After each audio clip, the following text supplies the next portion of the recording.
Jessy ആക്രമിച്ചു കൊലപ്പെടുത്തിയ കാട്ടാനെ മയക്കുവെടിവെച്ച് പിടികൂടാൻ അടിയന്തര നടപടി. സൗത്ത് വയനാട് DFO ആഷിഖലിയുടെ ഉറപ്പിന്മേൽ നാട്ടുകാർ പ്രതിഷേധം അവസാനിപ്പിച്ചു.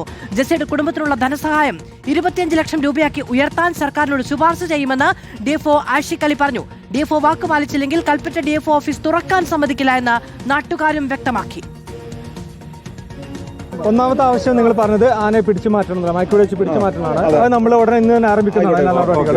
രണ്ടാമത് നിങ്ങൾ ചോദിച്ചത് 25 ലക്ഷം രൂപയാണ്. അതൊരു ഇപ്പോഴത്തെ ഉത്തരപ്രകാരം 14 ലക്ഷം രൂപ നമുക്ക് കൊടുക്കാൻ പറ്റും. ബാക്കിയുള്ള തുക അനുവദിക്കാൻ വേണ്ടി നമ്മൾ സർക്കാരിലോട്ട് റിപ്പോർട്ട് കൊടുക്കുന്നതാണ്. മൂന്നാമത് സ്ഥിരം ജോലി കൊടുക്കാൻ വേണ്ടിയിട്ടുള്ളതാണ്. അതിലിപ്പോൾ നമുക്ക് ഇപ്പോൾ ഓഫീസ് ചെയ്യാൻ അടിയന്തരമായിട്ട് ചെയ്യാൻ പറ്റിയത് താൽക്കാലിക ജോലി കൊടുക്കുക എന്നുള്ളതാണ്.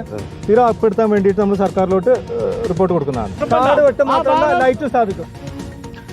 ദീപക് മോഹൻ വിവരങ്ങളുമായി ചേരുകയാണ്. ദീപക്, ഈ ആന സ്ഥിരം ശല്യക്കാരനാണ് എന്നാണോ? ഇതിനെ കണ്ടെത്തുക, മയക്കുവെടി വെച്ച് അവിടെ നിന്ന് മാറ്റുക എന്നുള്ളതാണ് ജനങ്ങളുടെ ആവശ്യം. സാമ്പത്തിക സഹായം അടക്കം ജോലി അടക്കമുള്ള കാര്യങ്ങളുമായി ബന്ധപ്പെട്ട് സർക്കാരുമായി ആശയവിനിമയം നടത്താം എന്നുള്ളതാണ് ഇപ്പോൾ DFO ഉറപ്പ് നൽകുന്നത്. മധു, അതായത് മേപ്പാടി പഞ്ചായത്തിൽ കഴിഞ്ഞ 10 വർഷത്തിനിടയിൽ 8 പേരുടെ ജീവനാണ് നഷ്ടമായത്.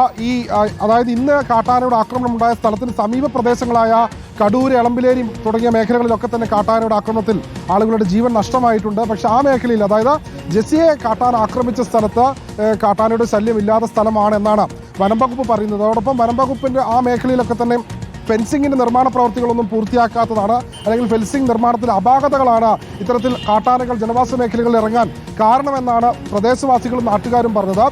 ഈ ജെസ്സിയെ കാട്ടാൻ ആക്രമിച്ചതിൽ പ്രതിഷേധിച്ചാണ് മേപ്പാടി ടൗണിൽ ഏകദേശം 2 മണിക്കൂറിലേറെ നീണ്ടുനിന്ന വലിയ പ്രതിഷേധം അരങ്ങേറിയത്. ഇവിടെ പ്രദേശത്തുള്ള നാട്ടുകാരടക്കമുള്ള സ്ത്രീകളും കുട്ടികളും ഒക്കെ വന്ന് ഏകദേശം 2 മണിക്കൂറോളം റോഡ് തടസ്സപ്പെടുത്തി. അവർ ഉന്നയിച്ച പ്രധാനപ്പെട്ട ആവശ്യങ്ങൾ എന്ന് പറയുന്നത് കുടുംബത്തിന് ഏകദേശം 25 ലക്ഷം രൂപയോളം നഷ്ടപരിഹാരം നൽകുക, അതോടൊപ്പം കുടുംബത്തിലെ ഒരാൾക്ക് ഒരു ആശ്രിത നിയമനം, അത് താൽക്കാലിക നിയമനമല്ലാതെ സ്ഥിര നിയമനം നൽകുക, ഏറ്റവും പ്രധാനപ്പെട്ടത് കാട്ടാനയെ മയക്കുവെടി വെച്ച് പിടികൂടുക എന്നുള്ളതായിരുന്നു.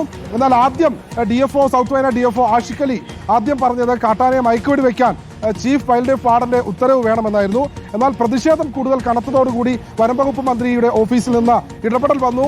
കാട്ടാനയെ ഉടൻ മയക്കുവെടി വെച്ച് പിടികൂടാനുള്ള നടപടി ഉണ്ടാകുമെന്ന് DFO പ്രതിഷേധക്കാർക്ക് ഉറപ്പു നൽകി. അതോടൊപ്പം 14 ലക്ഷം രൂപ അടിയന്തര ധനസഹായമായി നൽകും. അതിൽ 5 ലക്ഷം രൂപ ഇന്ന് നൽകും. ബാക്കി 25 ലക്ഷം രൂപ നഷ്ടപരിഹാരം നൽകുന്നതിന്റെ ഭാഗമായി സർക്കാരിലേക്ക് ശുപാർശ ചെയ്യും എന്നാണ് ഇന്ന് DFO പറഞ്ഞത്. അതിനെ തുടർന്നാണ് നാട്ടുകാർ ഇവിടെ നിന്ന് പ്രതിഷേധം അവസാനിച്ച് ഇവിടെ നിന്ന് പോയത്. ഏതായാലും വലിയ ഗതാഗത കുരുക്കായിരുന്നു. ആ ഗതാഗത കുരുക്കിന്റെ ഭാഗമായിട്ടുള്ള വാഹനങ്ങളൊക്കെ ഇവിടെ കാണാം. മേപ്പാടിയിലെ ആശുപത്രിയിലേക്കൊക്കെ വാഹനങ്ങൾ പോകുന്ന ഒരു പ്രധാന ഇടമാണ്. ഒപ്പം ആ മേഖലയിൽ, ഈ മുണ്ടക്കൈ മേഖലയിലും അതോടൊപ്പം മുണ്ടക്കൈയിലേക്ക് പോകുന്ന പ്രദേശത്തെ റോഡിന്റെ ഇരുവശവുമുള്ള അടിക്കാടുകൾ വെട്ടിത്തെളിക്കാനുള്ള നിർദ്ദേശം വന്നിട്ടുണ്ട്. ഫെൻസിംഗ് നിർമ്മാണ പ്രവൃത്തി ഉടൻ തന്നെ ഉണ്ടാകും. അതോടൊപ്പം തെരുവ് വിളക്കുകളും ആ മേഖലയിൽ വനം വകുപ്പിന്റെ പട്രോളിംഗും ഊർജിതമാക്കുമെന്ന ഉറപ്പ് നൽകിയതിനെ തുടർന്നാണ് വലിയൊരു പ്രതിഷേധം അവസാനിപ്പിച്ചത്. വനംവകുപ്പിന്റെ പട്രോളിംഗ് ഊർജിതമാക്കും, അടിക്കാടുകൾ അടിയന്തരമായി വെട്ടും, പൂർണ്ണസമയ നിരീക്ഷണം ഏർപ്പെടുത്തും, സാമ്പത്തിക സഹായം അടക്കമുള്ള കാര്യങ്ങളിൽ സർക്കാരുമായി കൂടിയാലോചനകൾ നടത്തും. ഈ ഉറപ്പിന്മേലാണ് ഇപ്പോൾ പ്രതിഷേധക്കാർ പിരിഞ്ഞു പോയിരിക്കുന്നത്.